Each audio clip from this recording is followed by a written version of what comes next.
সবাই কেমন আছেন? আশা করছি সবাই ভালো আছেন। আমার একটি ব্লগে আপনাদের অনেক ভালোবাসা। আজকের দিনটি হচ্ছে পৌষ মাসের শেষ দিন, মঙ্গলবার, ভোর এখন 4টে। আমি আর মা উঠে পড়েছি মকর সংক্রান্তির পুজো দেবো বলে। আজকের দিনটা কিন্তু অনেক পুণ্যর দিন। আজকের দিনে অনেকেই গঙ্গা স্নান করে আর আজকের দিনে অনেকেই দান করে। কাল থেকেই শুরু হয়ে গেছে জয়দেবের মেলা আর কুম্ভ মেলা। কুম্ভ মেলা কিন্তু 12 বছর অন্তর অন্তরই হয়। সেখানে কিন্তু অনেক পুণ্যার্থী আসে আর অনেক পুণ্য অর্জন করে নিয়ে যায়। আজকের এই মকর সংক্রান্তি পুজো কিন্তু ভোরবেলাতেই হয় আর যখনই কাক ডাকবে তখন কিন্তু আর হবে না। তাই আমরা অনেক তাড়াতাড়ি করছিলাম। বেশ ঠান্ডাও পড়েছে, এই শীতের মধ্যে উঠতে কিন্তু ভীষণই কষ্ট হয়েছে। মানে প্রথমে তো উঠতেই যাচ্ছিলাম না, তারপরে মা বললো তাড়াতাড়ি ওঠ, দেখ সবার পুজো হয়ে যাচ্ছে। সত্যি কথা বলছি, সেই 3টের থেকে শুরু হয়েছে পুজোর আওয়াজ শুনতে পাচ্ছিলাম। কেউ জোকার দিচ্ছে, কেউ শাক বাজাচ্ছে। আজকের দিনে কিন্তু কোনো আলপনা থাকবে না, আজকের দিনে কিন্তু এই গোল গোল ছকের মতনই থাকবে। এই দেখুন আমার বোনও উঠে পড়েছে ভোরবেলাতে পুজো করতে। আর এখানে দেখুন দুয়ারে দুয়ারে কি সুন্দর ও ঠোপা দিচ্ছিল, তাই আমি ওর একটা ভিডিও করছিলাম।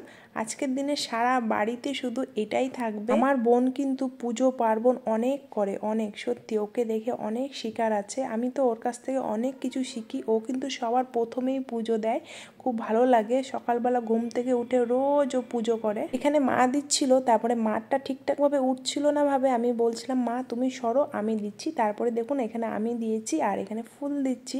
সমস্ত দুয়ারে দুয়ারে এটা আঁকতে হয় আর এই ফুল দিয়ে পুজো করতে হয়। আজকে কিন্তু আমাদের পাড়াতে গঙ্গা মায়ের পুজো হয়, প্রচন্ড ধুম হয়। বৈকালবেলাতে আমরা সবাই মিলে ঠাকুর দেখতে যাই। এটা হচ্ছে আমাদের বাইরের দুয়ার, সেখানেই আমি একটু ধূপ দেখাচ্ছিলাম। আজকে সারা ঘরে ধূপ দেখাতে হয়, তাই আমি একটু একটু করে সমস্ত জায়গায় ধূপ দেখাচ্ছিলাম।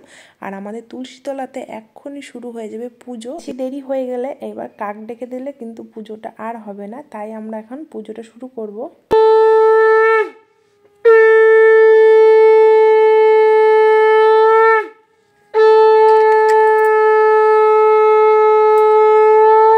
পুজোর পুরো ভিডিওটা আর করা হলো না, কারণ দেবসেনা উঠে গেছিলো, ওকে আবার একটু কোলে নিতে হয়েছে। তারপরে এই শেষের দিকে একটুখানি করলাম। দেখুন এখানে মা প্রণাম করছিল, সাথে আমিও প্রণাম করে নিলাম ঠাকুরকে।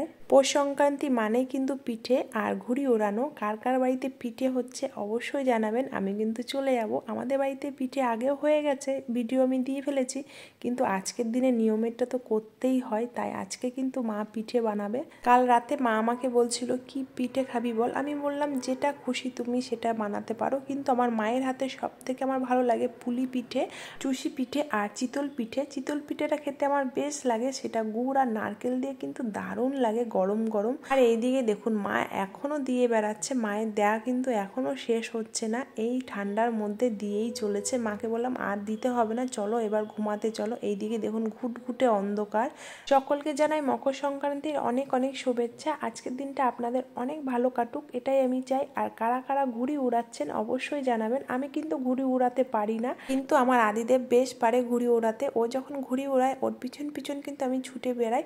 আজকের ভিডিওটি কেমন লাগলো অবশ্যই জানাবেন কমেন্টে। আবারও কোনো অন্য ভিডিওতে আপনাদের সঙ্গে অনেক তাড়াতাড়ি দেখা হতে চলেছে। আপনারা অনেক ভালো থাকবেন, সুস্থ থাকবেন।